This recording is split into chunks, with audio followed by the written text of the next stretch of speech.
Good morning, City Light Church. Good morning. Okay. Napakaganda nung thank you RTW dun sa napaka-powerful na mga songs natin today. And last week pinag-aralan natin is yung no substitute, accept no substitute yung tungkol sa mga idols. And today we are going to talk about the third commandments. At dito naman, itatakel natin kung papaano dapat natin itrato ang ating Diyos. Especially yung kanyang pangalan. Bakit yung pangalan niya? Because yung pangalan ng Panginoon has something to do with His character. At yung lahat ng pangalan na ginamit sa kanya sa the whole Bible ay pinapakita kung ano yung character ng ating Panginoon. Before we start, let's pray. Let's bow our head and let's pray. Dear Heavenly Father, Lord, maraming salamat po sa umagang ito for bringing us here again to worship you as your family, Panginoon, as your body, Panginoon, Lord. And may you bless, Panginoon, yung mensahe mo, Panginoon, ngayon. And I pray na after ng message nito, Panginoon, Lord, ay magkaroon ka, Panginoon, ng panibagong pananaw, perspective on how we should treat your name, Panginoon, because you are the maker and the creator of heavens and the earth, Panginoon, Lord. And yung respect and yung honor, yung name mo, Panginoon, dapat inilalagay namin doon sa tamang place, Panginoon, sa buhay namin, Panginoon, Lord. Maraming salamat po, and this we ask and pray in Jesus Christ's mighty name. Amen. Amen. Yan. So, dito sa title ng ating topic for today, makikita natin kung paano dapat natin itrato yung name ng Panginoon. Paano natin itrato ang ating Diyos. Ang sabi rito, taking God seriously. My question is, sa buhay ba natin, are we taking God seriously? Kapag katapos ng Sunday, pag umuwi na tayo and when we go to our work sa mga schools kung saan tayo nag-study, are we taking God seriously? Doon sa mga place na yan kung saan tayo dinadala ng Panginoon. But before that, merong isang book na ang pangalan is What's in the Name? Okay, What's in the Name? Ano ba yung meron sa mga pangalan? Etong si Paul Dickson, meron siyang hobby na kung saan nagko-collect siya ng mga strange name at saka mga unusual na name. Okay? At sa pagkakalap niya ng mga names at kung ano yung mga nangyari at kung ano yung mga naging trabaho nitong mga may-ari ng name na yon, ito yung mga nakuha niyang mga names at mga nangyari sa kanila. Sabi nga niya, he says sometimes, names seem to be prophetic. Name seems to be prophetic. Kung ano yung name, may connection yun sa nangyari sa mga tao at merong connection yun sa kung ano yung behavior din ng tao. Sabi niya rito, merong isang tao na ang pangalan ng tao is Dandruff. Dandruff. Alam niyo kung anong trabaho niya? Barbers. Merong isang taon, sabi rito, ang pangalan niya is Sultan Ovary. Can you guess kung anong trabaho niya? OB. OB gynecologist po siya. And then, merong isang tao na ang trabaho niya is parang ang tawag dito, hindi siya naglilinis ng window sa mga buildings. Unfortunately, namatay siya dahil nahulog siya. Alam niyo yung pangalan niya? Will Drop.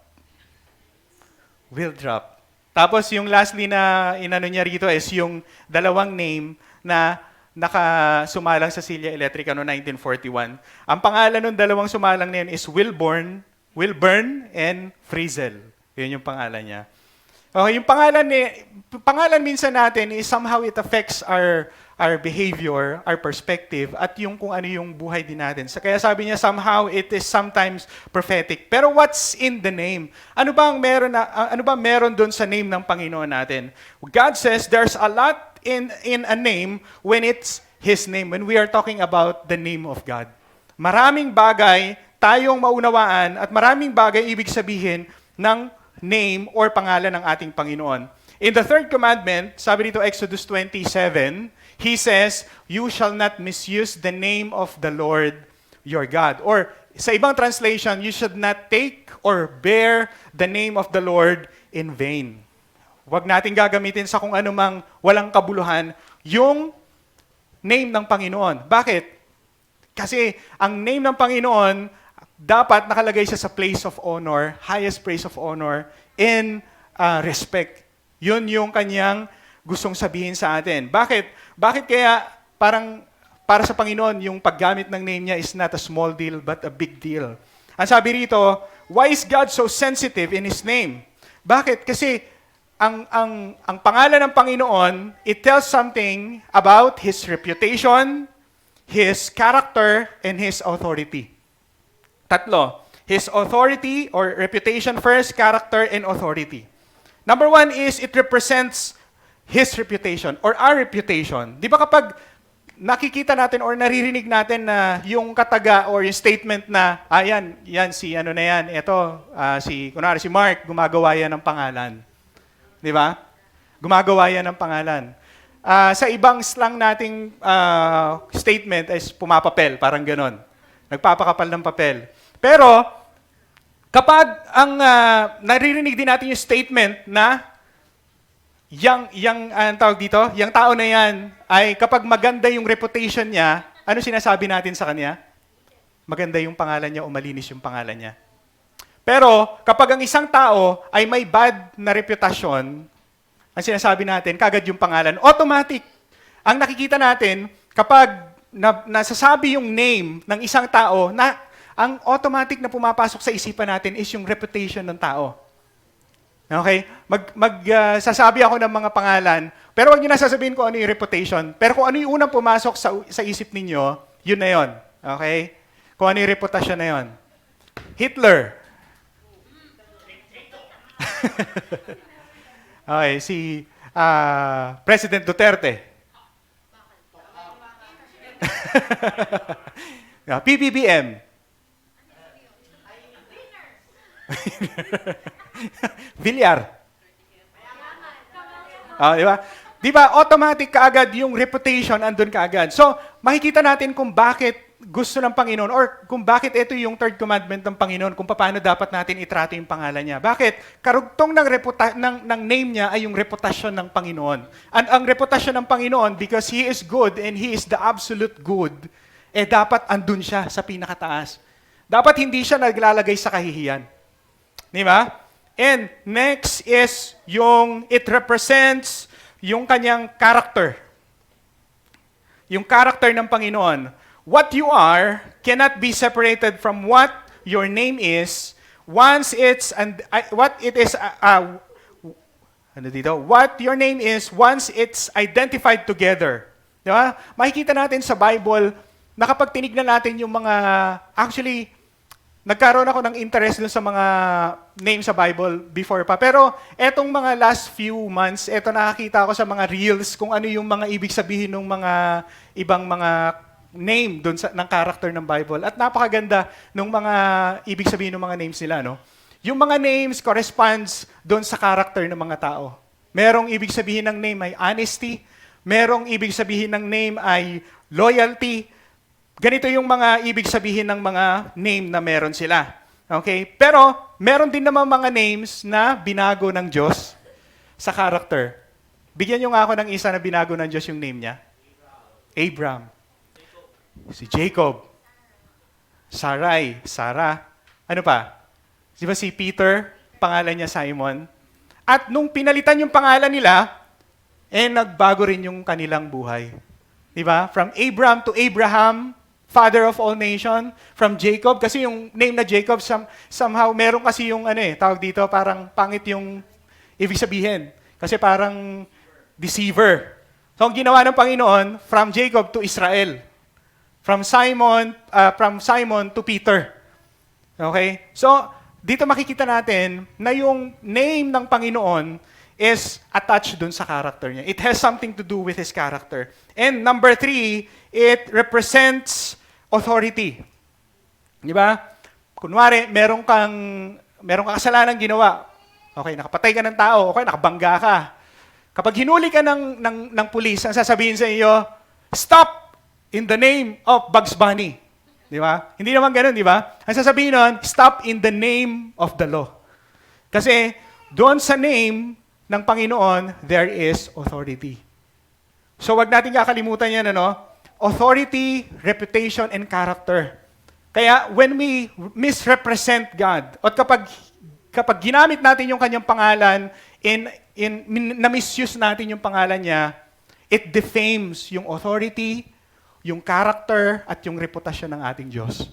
Kahit saan natin gamitin yan na mag-defame doon, naapektuhan yung kanyang authority, and yung kanyang reputation, and yung character. And it is not good. Magiging, hindi tayo, parang tawag dito, hindi tayo magiging good advertisement ng Christianity pag gano'n na nangyari. Okay? And there are things, or there are different ways on how we can misuse God's name. Maraming mga ways ito. Ito yung 1 to 5 na ibibigay natin ngayon. When we think about misusing God's name, usually ang naisip natin ay yung cursing, yung pagmumura. Okay? Very rampant din kasi yan eh. Number 1, ang sabi rito, you can misuse God's name to insult. Mang-insulta ng mga tao. This is when you use profanity or swearing to express irritation. Di ba? And ayoko sana sabihin to, pero hindi naman ako yung nagsabi nito. Amerikano rin nagsabi nila. But sabi rito, but America is the most foul-mouthed nation in the world and becoming more so. Makikita naman natin yan pag nanonood tayo ng movies. Tama? Para sa kanila, pag walang foul mouth or walang curse or cussing yung kanilang movie, parang feeling ng mga tao is boring. Di ba? Pag wala namang ganon, parang feeling ng tao, formal. Pero sa mga tao ngayon, parang yung pagmumura or cursing or swearing ay parang natural na lang. Di ba? Nagiging expression na lang. Yun yung pangit. Kaya kapag sa Amerika, gusto mong cool, mataas yung rating ng ng tawag dito, ng movie mo, kailangan meron kang mga ganun. Bakit? Kasi doon nakakakonekta yung mga tao, parang feeling nila cool. Di ba? Kapag ginagamit nila yung MF, ganun. Darn it, yung mga ganun. Di ba? Parang sa kanila, parang cool yung dating. Kaya kapag titignan ninyo, ang mga sumisikat ngayon, yung mga merong ganong mga movie. Pero yung mga, tawag dito, yung mga medyo finesse na mga movie, hindi masyadong mataas yung rating nila. Kasi yun ang cool para sa kanila. Okay? They use profanity. And yan. And sabi pa rito is, ang gumagamit daw ng mga masyadong foul-mouthed words is usually mga comedian. Di ba? Bakit? Kasi nakakatawa yun eh. Di ba? Nakakatawa yung actually, aminin ko rin sa inyo, minsan kapag nakakapag-reels din akong gano'n, yung ako, minsan natatawa ako sa kanila eh. Pero mali ako doon. Guilty ako doon. Kaya, hindi ko pwede sabihin ako nagpipreach dito, hindi ako guilty. Guilty rin ako doon. Sample? Using God's name. Parang hirap sabihin sa inyo. Baka sabihin sinabi ni Pastor, pwede rin siguro pong gawin. But seriously, ginagamit ito ng mga comedians. Bakit? Kapag sinasabi kasi nila yan, parang punchline kasi yun eh. Di ba? Lalo pag i-insultuin nila isang tao, you, MF. Di ba? God, you. Pero, hindi ko doon sa God na yun, parang yung God, acceptable, pero yung D-A-M-N, hindi ko naaalala na merong sure name yung God na ganun eh. Di ba? So, mali. Di ba? Pero yun yung punchline nila, yun yung yun yung pinaka-punchline nila. At ngayon, kahit mga Filipino, nakakapanood ako, meron lang ang Filipino ngayon mga ganon, yung parang bar, tapos nakikita nila yung bar, tapos nagmumura. Okay lang sa kanila. And then, kagabi, meron ako napanood, Christian siya actually, and napakaganda nung kanyang tawag dito, testimony, kasi hindi siya nagpadala sa mga ganon. Alam nyo, nung sabi nga niya, nung akala niya nag-fail na siya, kasi nung umalis na siya since ayaw niyang gawin yung mga ganong bagay, umalis siya sa Hollywood, punta siya sa Tennessee, And nakala niya tapos na yung career niya as a comedian. Pero hindi, nung pumunta siya sa Tennessee, sumunod siya sa Panginoon, sabi niya, hindi ko alam, pero tumawag na lang sa akin yung Fox News, CNN, tapos marami na nag-invite sa akin ng mga churches.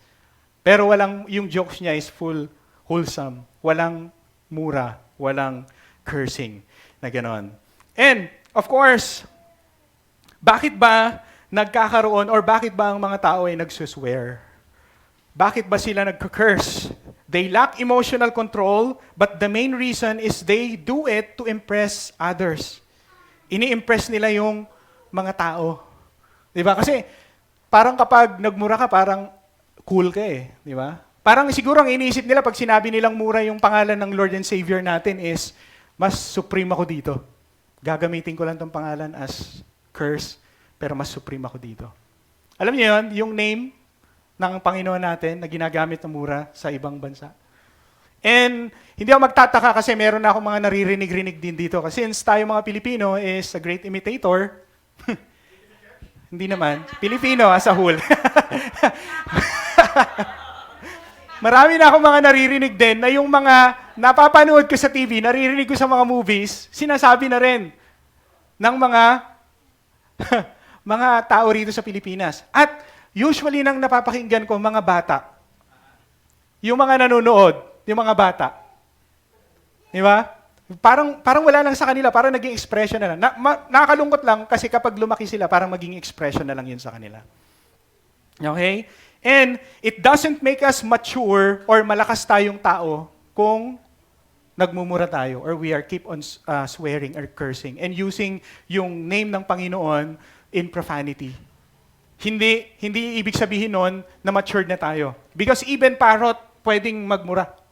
Pwede nating turuan, pero hindi ibig sabihin nun ay mature na tayo.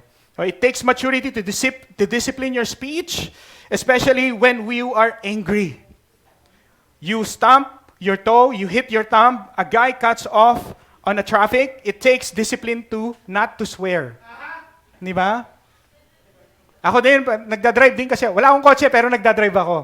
Pero minsan, sa sobrang init, yung minsan, dinadrive mo kasi walang aircon, sobrang init, tapos mamaya may magkakat sa'yo. Parang, may natatandaan ako, Christian siya, pero siguro hindi niya alam yung dito sa Pilipinas, defensive driving talaga rito sa Pilipinas eh. Di ba? Pag ganyan niya, what? Okay.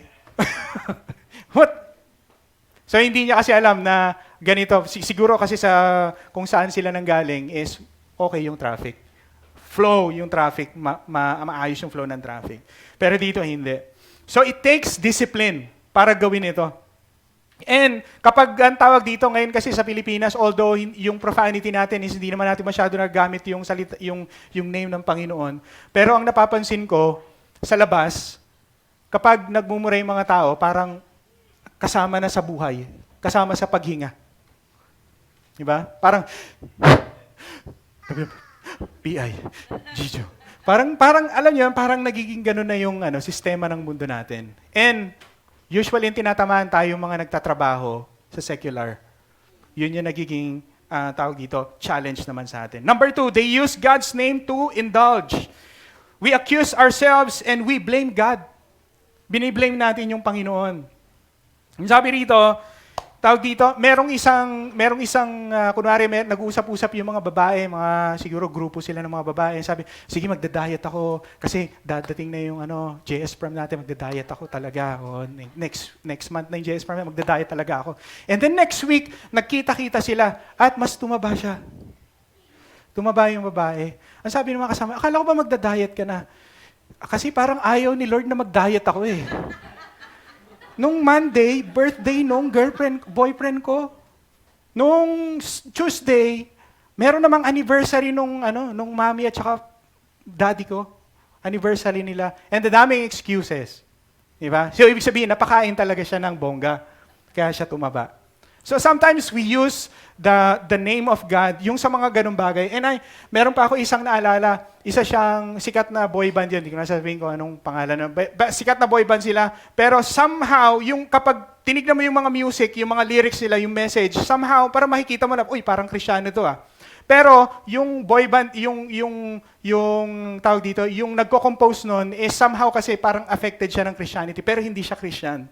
And parang gusto niya maging Christian, pero ginagamit niya yung pagka-Kristiyano niya sa mga ibang bagay.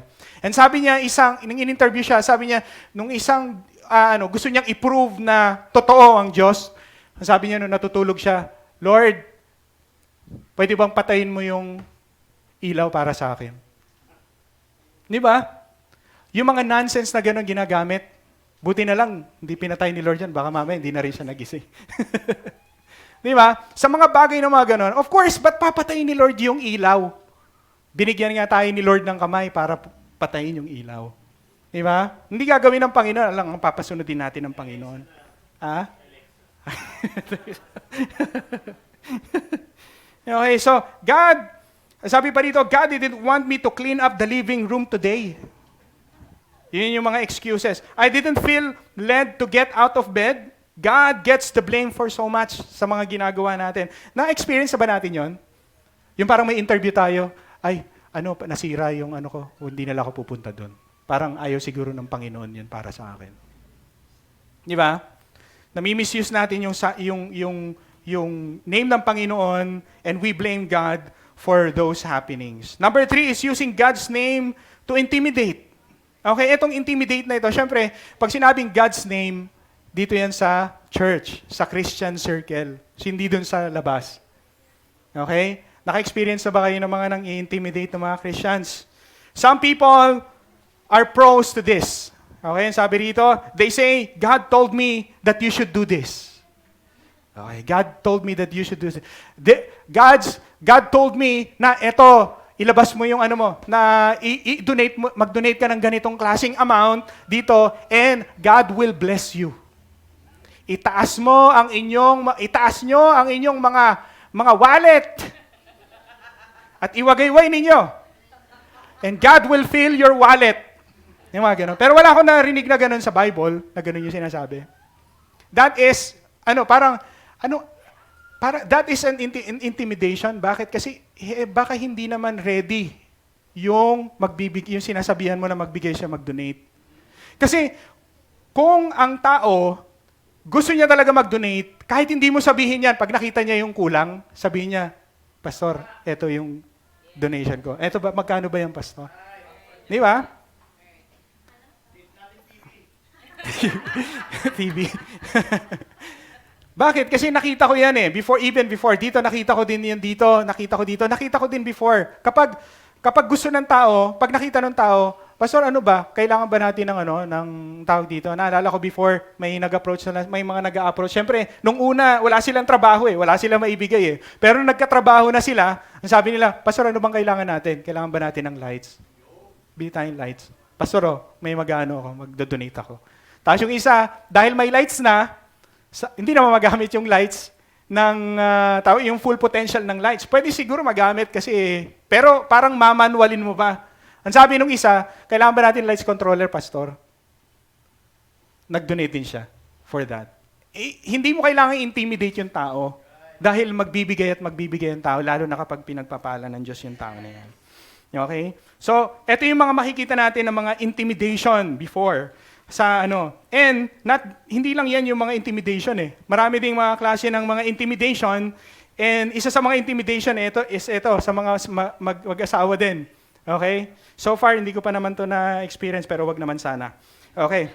Ang sabi ng asawa, I prayed, and I'm sure, gusto ng Panginoon na bilhin natin na iPro 15 Max. Okay? Ikaw na spouse, how can you argue with God? Di ba?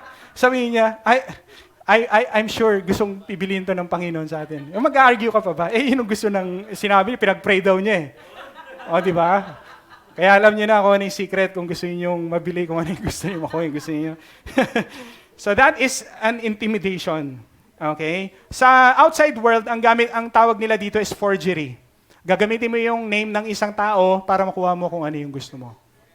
And ginagamit din yan ng mga Actually, sa Christian, meron din sa Christian community at meron din akong nabasa na ginagamit yan lalo na ng mga kulto just to get money out of greed sa mga tao. Lalo na yung mga mahihina, intimidation ang ginagamit nila. Okay? And hindi lang yung name ng Panginoon ang pwedeng gamitin for intimidation. Look, watch out. Hindi lang yung name. Anything na associated doon sa name ng Panginoon, lalo na yung salita ng Panginoon, can be used as intimidation para sa atin. Lalo na sa ating mga Christians. Merong isang pastor na buntis ang kanyang asawa at mga anak na, and then, sa kanila, yung culture kasi ng church nila is, kapag pastor ka, bawal magtrabaho. Huwag magtatrabaho. Okay? Focus sa ministry. Kilala mo Kilala niyo ba? Okay, focus sa ministry, magtrabaho, doon ka lang. Pero, yung pastor kasi na yun is, tawag dito, is, syempre kulang. Hindi siya well compensated eh. And then, nagtrabaho siya, kahit na sinabihan siya ng gano'n. Bakit? Kailangan niyang mag-provide. Kasi itong pastor na to, alam niya kung sino yung first ministry niya. Ngayon, nung nalaman naman nung kanyang senior pastor yon, ang nangyari is, kinumpronta siya. And, binigay sa kanya sinabi sa kanya yung Bible verse sa James, na you cannot expect, a double-minded person cannot expect blessing from God. Yung pastor na yun is shocked. Siyempre, anong connection? Yung pagtatrabaho ba is something na nag-double-minded siya? Well, actually, hindi. And this pastor says dun sa kausap niya, paano po yung sinabi ng salita ng Panginoon na, if you cannot provide for your family, you are denying your faith and you are worse than an unbeliever. Anong ibig ko sabihin dito? Mga Christians, kailangan talaga alam natin salita ng Panginoon. Bakit? Kasi si Satan, alam niya yung salita ng Panginoon. And he can use that para i-twist, intimidate tayo. Naintindihan niyo po ba yun? Bakit? Lalo kapag hindi, alam niyo yung laging na, yung natatalo sa intimidation game, yung mga mahihina at walang alam. Kaya dapat meron talaga tayong alam na salita ng Panginoon. Bakit? May intimidate tayo eh. Lalo na kung itong isang tao na to talagang nakaka-intimidate talaga. Pangalan pa lang nakaka-intimidate na.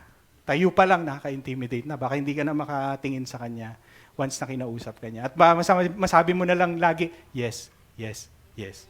I will follow. Yes, yes, yes. Diba? Yes, yes, yes. Hindi masamang magsalita. Basta nasa tama ka. Okay? Number 4 is by trying to impress. By trying to impress, ano ibig sabihin nito? Ini-impress mo yung mga tao. Okay? Usually nakikita ko to sa mga debate. Ini-intimidate yung kadebate, ini-impress yung mga nanonood dahil sa mga jargons na mga ginagamit. Laging ginagamit yung sobra-sobrang Jesus, hallelujah, hallelujah, yung mga ganon. Di ba? Laging ginagamit yun. Di ba? Nakita na ba kayo ng preacher na thank you, Lord. In Jesus' name. Hallelujah. The Lord said, hallelujah, hallelujah. In Jesus' name. Thank you, Lord. Siguro natapos yung na yon, yung preaching na yon, yun yung pumasok sa isipan. Thank you, Lord. The Lord said. Thank you, Lord. Hallelujah. Ganon. Alam nyo, yun yung gustong-gusto ko kaya merong notes dito. Kasi minsan nga, may notes ako rito, nawawala pa ako eh. Di ba?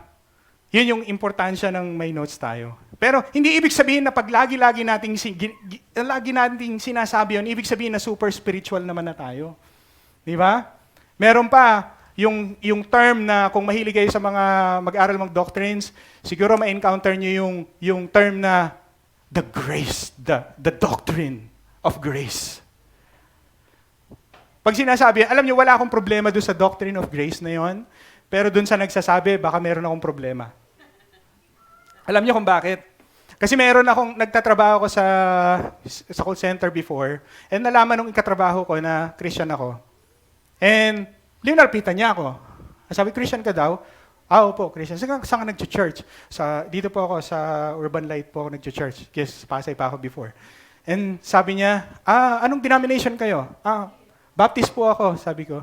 Sabi niya, ganun, reform. Ako kasi reform ako, dito ako nag-church. And sabi niya, pero meron tayong mga tawag dito, mga doctrines na talaga hindi tayo magkaunawaan. Pero open naman ako for debate. Kakikilala pa lang natin, ayain mo akong magdebate. Di ba?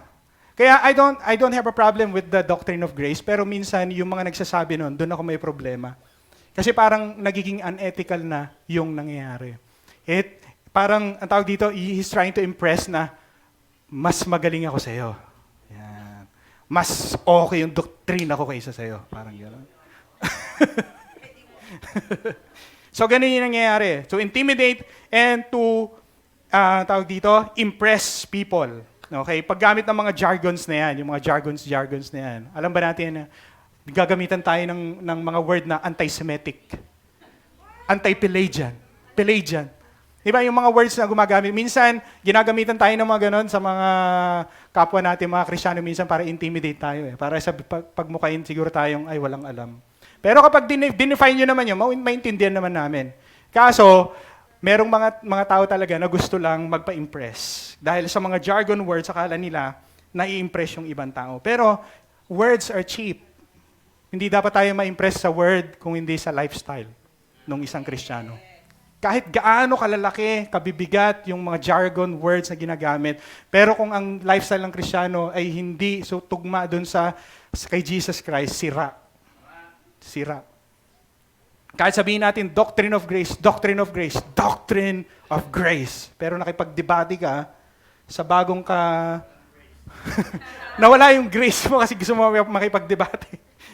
Tungkol doon sa doctrine of grace. But anyways, yon, by trying to impress yung mga tao. Again, we should know the names of the Lord, of our Lord, and we should also know kung ano yung salita ng Panginoon. Yan. Number 5 is using God's name impulsively. Pag sinabing impulsively, hindi nag-iisip.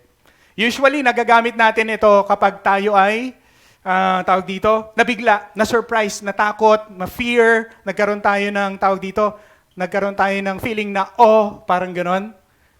OMG! Buntis siya! Di ba?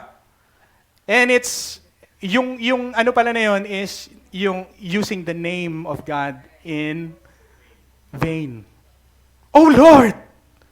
Nahulog siya. Oh Lord, may sakyan na tayo. Di ba? Naginagamit natin yon? No. That is using the name of God in vain. And even in our worship, we can worship the Lord impulsively. Papaano yon? Kahit na kumakanta tayo dito, ang ganda ng kanta, ang ganda ng message.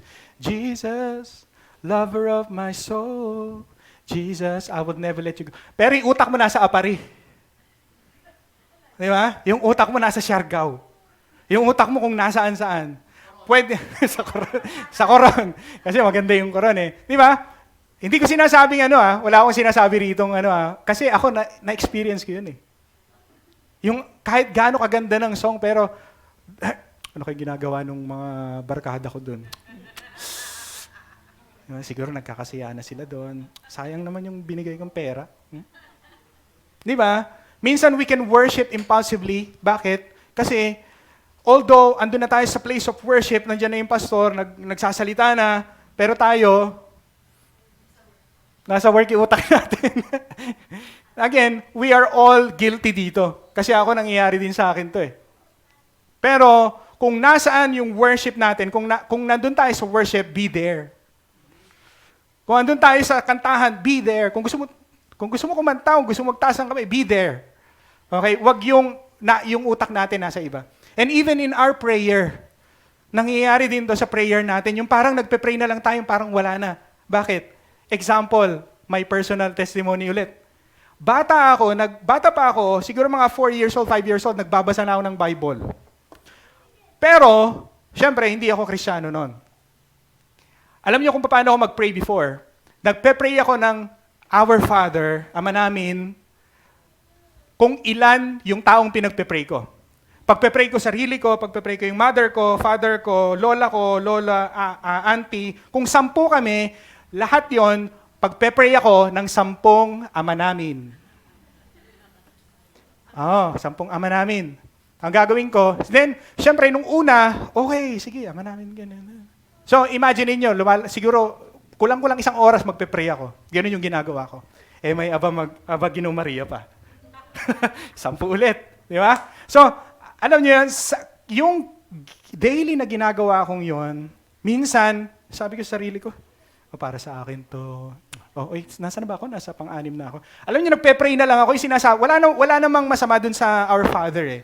Pero yung kapag sinabi mo na siya na parang hindi na nanamnam ng isip mo at hindi na rin tinanggap ng puso mo, nandito na lang siya. Namin sumasalangit, isambay ng nasaan ako? Dito na, sa Father na pala ako. Okay, gano'n. Yes, matatapos na, 9 na. May Aba Ginong Maria pa. 10 ulit. Okay na. Alam mo yon, nagigets niyo ba yung sinasabi ko? Yung parang wala na sa puso mo yung prayer mo. Nandito na lang siya. Bakit? Kasi kabisado mo na eh. Yun yung danger kapag kinabisado mo naman yung prayer mo. Wala na sa puso mo. Di ba? Andito na lang siya. Ang gusto ng Panginoon, we worship Him with our hearts, not by our lips. Di ba? Kasama dapat yung puso natin. Using God's name impulsively, ito yung isang pwede nating gawin. Maraming name ang ating Panginoon and we can rationalize siguro, baka ginagawa natin ito bilang mga Christian na, pero sana hindi naman natin ginagawa, no? Baka nira-rationalize natin ito, pero ang point dito is we should not use the Lord, yung name ni Lord in vain. Wag natin gawin yon. Okay? And how can I use God's name correctly? Paano natin gagamitin ang name ng Lord o ang name ng Panginoon correctly? Okay? Number 1 is to revere or reverence God's name continually. Now, ang sabi dito, ito yung mga bagay na nagustuhan ko rin sinabi dito. Treat it with utmost respect. Ang Diyos, ang pangalan ng Diyos, dapat alam natin kung saan siya nilalagay. Sa right place, sa higher place of honor and respect. Hindi sa kanto. Hindi sa mga conversation natin sa mga mga tawag dito, sa mga barka-barkada. Kasi kapag gano'n yung ginagawa natin, sabi nga, walang naglaro ng apoy na hindi napaso. Magagamit at magagamit natin siya. Sabi dito, use it carefully.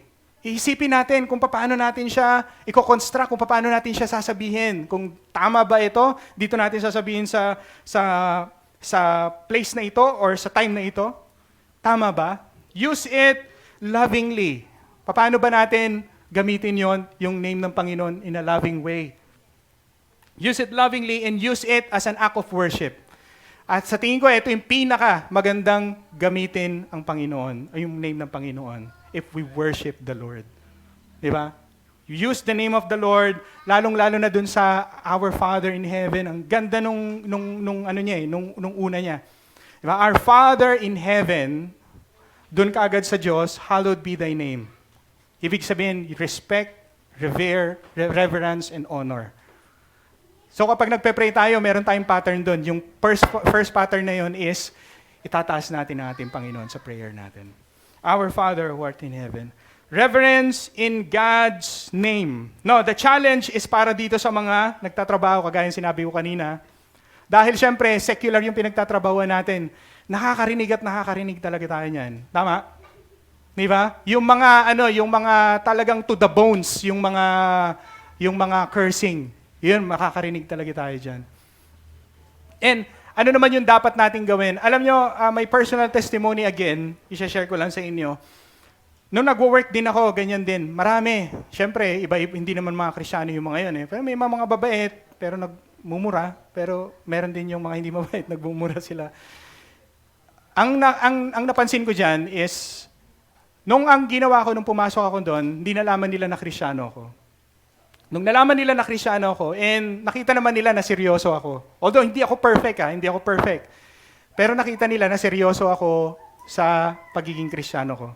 Pumapasok ako, hindi yung time, bago yung time. Punta ako doon. Pag magtatrabaho talaga ako.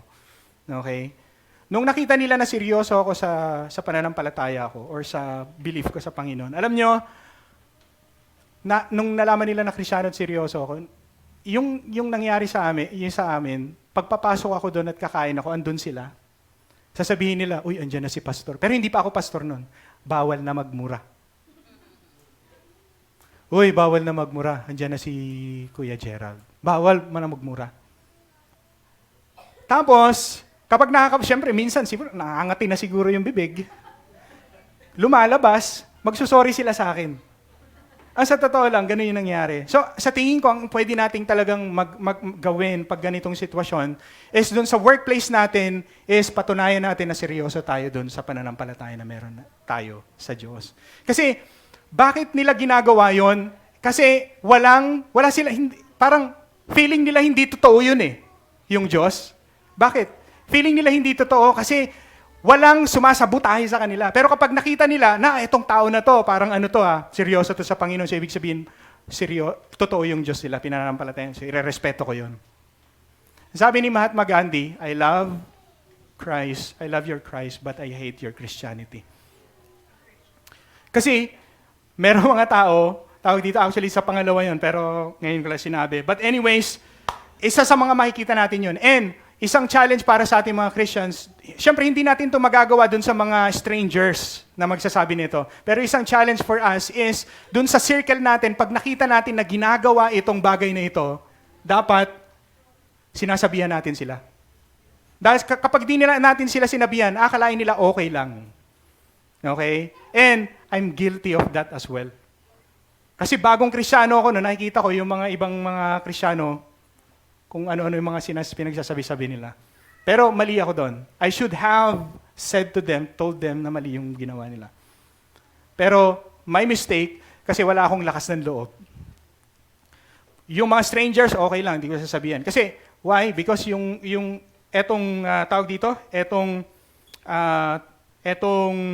commandment na ito ay binigay para sa mga Kristiyano, para sa tao ng Panginoon. At hindi sa labas. Bahala sila, ang Diyos ang bahalang mag-judge sa kanila. Pero tayo, andito tayo sa loob, we are Christians, paalalahanan natin yung isa't isa. Alright? So, you need to revere God's name continually. Okay? Hindi lang, yung pagre-revere sa name ng Panginoon is not only to protecting God's name, kapag may sinabi yung kasama nating Kristiyano na hindi kaaya-aya, pagsabihan natin, i-rebuke natin, pagsabihan natin, but also by knowing God's name. Maraming name ang Panginoon. At kapag alam natin kung ano yung mga names na yan, alam natin kung paano gagamitin yung salita or yung name ng ating Diyos. Number 2 is represent God's name clearly. Sa tingin ko, sa lahat ng mga definition na nakita ko dito, ito yung pinakamabigat. Bakit? Hindi lang ito ini-involve yung words. Ini-involve kasi nito yung lifestyle natin, mga Kristiyano. So, represent God's name clearly. Ang sabi dito sa 2 Timothy 2:19, ang sabi dito, but God's truth stands firm like a foundation stone with this inscription. The Lord knows those who are His, and all who belongs to the Lord must turn away from evil.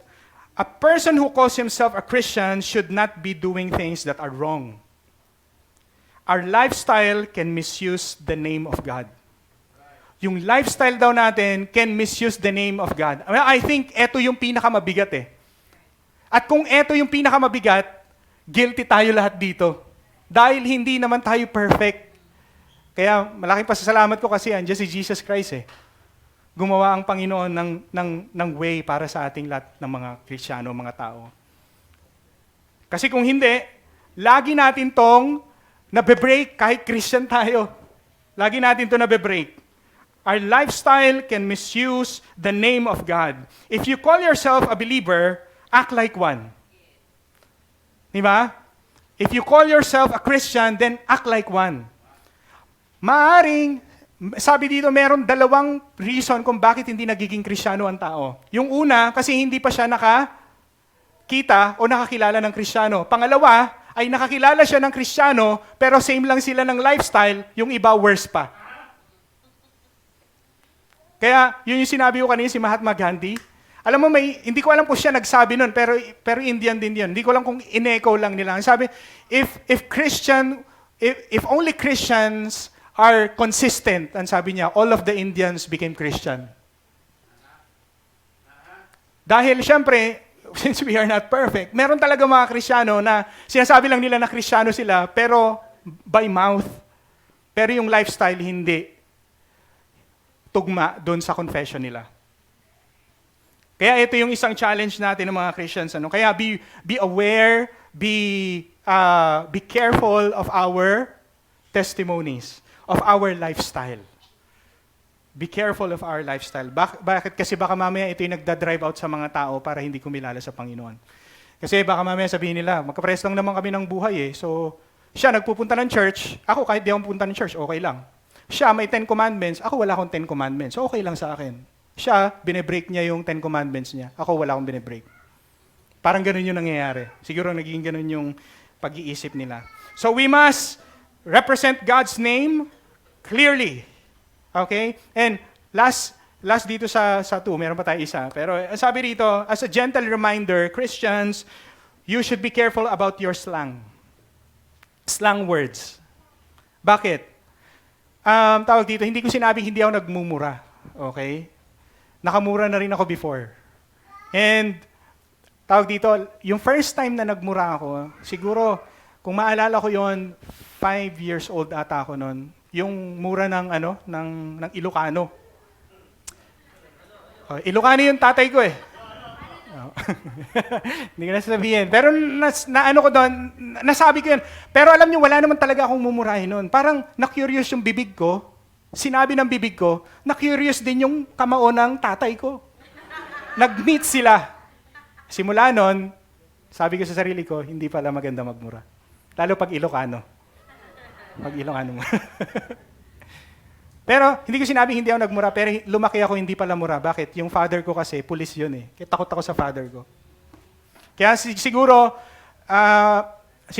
masasabi ko na kasama ako doon sa mga generation na tawag dito, yung pagmumura is tabu. And sana mabago rin ng world natin. Kasi minsan dito sa labas natin, mga bata pa lang, ang lulutong na eh. No?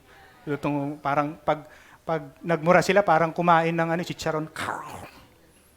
Diba? And be careful with your slang. Again, kasi merong mga words na kagaya nito. Yung word na P-U-T-A. Okay? P-U-T-A, pinapalitan ng P-U-T-I-K. Tama? Alam niyo, tawag dito? Nung una, siyempre, ako guilty rin ako dito eh. Now, may problem, ang problema kasi rito, hindi yung words. Ang problema ay kung paano gamitin yung putik. Parehas kung paano gamitin yung PUTA. Nagigets yung sinasabi ko? Parang pinalitan lang yung words, pero same pa din ang pinaggamitan. So parang ganun lang din, walang pinag-iba. Okay? So, be careful with your slang, be careful with your words. And yung mga bagay na yon, sometimes akala natin, pag narinig ng mga unbeliever, okay lang sa kanila. Tatawa sila, yes, syempre. Language nila yun eh. Pero, deep in their hearts, okay lang, nagmumura pala siya. Pero pinalitan niya lang ng words, pero mura pa din yon. And so, I ask God for forgiveness. Marami kasi akong minsan nasasabi ko din, yung bago, uy, bago ka. Pero pinalitan lang ng B yung G. Yun na yun. Be careful of your slang words, mga kapatid. And we should ask for forgiveness sa ating Panginoon sa mga ganon. Because ang Panginoon, tawag dito, hindi niya pinapalampas yun. Actually, sinabi niya sa Leviticus 24 na yung mga tao na gumagamit ng word niya in vain was stoned to death. Bakit? Capital offense yun para sa mga Israelita before. Number 3 is to rely on God's name completely. Rely on God's name completely. Sabi sa Psalms 33:22, no wonder we are happy in the Lord. We trust His holy name. There are 1,000 verses in the Bible that say that God has a number of promises to honor His name. At ang sabi ng Panginoon, kung ano yung ginagawa natin, we should do it in the name of the Lord. Lahat ng ginagawa natin, we should do it in the name of the Lord. Diba? Whether you are in your work, nasa business, nasa school, o kahit nasaan ka man, you should do it in the name of the Lord. Rely on the name of the Lord. And even when we pray, di ba ang sabi ng Panginoong Jesucristo sa atin, you should, kapag when you pray, ask it in my name. Ask it in my name. Kaya meron tayong, pag nagpe-pray tayo in Jesus' name. Yung in Jesus' name na yon, it tells us something na hindi tayo deserve ng lahat ng blessing ng Panginoon. Pero because we have Jesus, we can tap the grace of God. We can tap the blessings of God. Yun yung ibig sabihin. Bakit? Wala kasi tayo eh. Tawag dito, maruming basura tayo. Maruming rags tayo sa harapan ng Panginoon. Even I, na nagsasalita sa inyo ngayon, hindi ako perfect. I am not. Sorry. Forgive me. Hindi ako perfect talaga. I am not. But because we have Jesus Christ, we can tap on the blessings and the grace of God ng ating Panginoon. And even in our salvation, walang ibang source ng salvation kundi si Jesus Christ lang. We should rely and we can rely on the name of Jesus Christ alone. Sabi sa Acts 4:12, salvation is found in no one else, for there is no other name under heaven by which we must be saved. The name of Jesus Christ is the way you bypass the judgment. And yung isa, sa kabilang verse, John 20:31, Jesus is the Christ, the Son of God, and by believing you may have life in His name.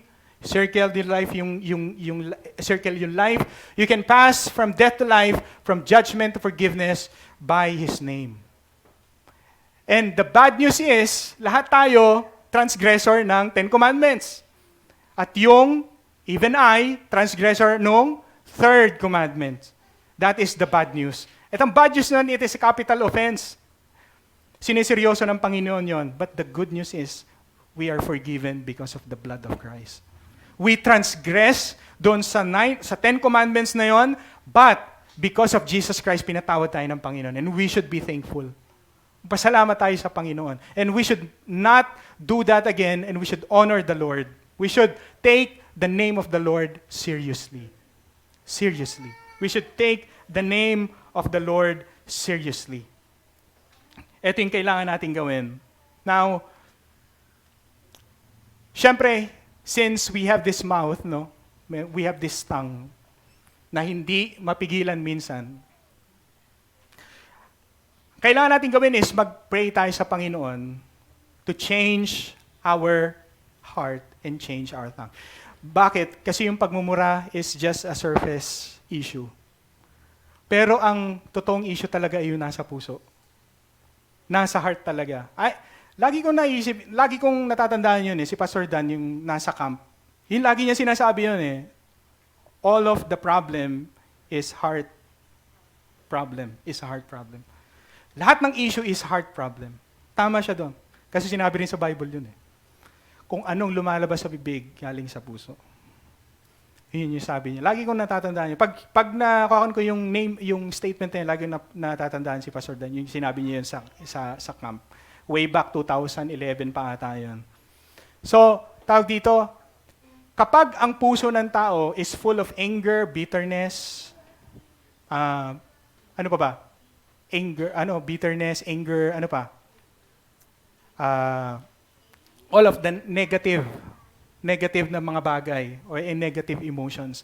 Kapag kinompress yan at pressure yan ng mundo, alam niyo yung parang Colgate? Pag prines mo, lumalabas. Kapag prines din yung puso natin, at ganun yung laman ng puso natin, bitterness, anger, yun lang din yung lalabas. Kaya yung pagmumura is a heart issue. And, kung ang puso naman natin, ang laman ay peace, love, kindness, o yung spirit, yung fruit of the spirit. Kapag pressure tayo ng tao, ng mundo, yun lang din ang lalabas. So let us ask for God to give us a new heart. Kasi tayo mga Kristiyano, hindi naman tayo hindi pa tapos ang Diyos sa atin. God is not finished yet. We are still in the process of renewing yung ating pagkatao because of Jesus Christ. Now let us pray.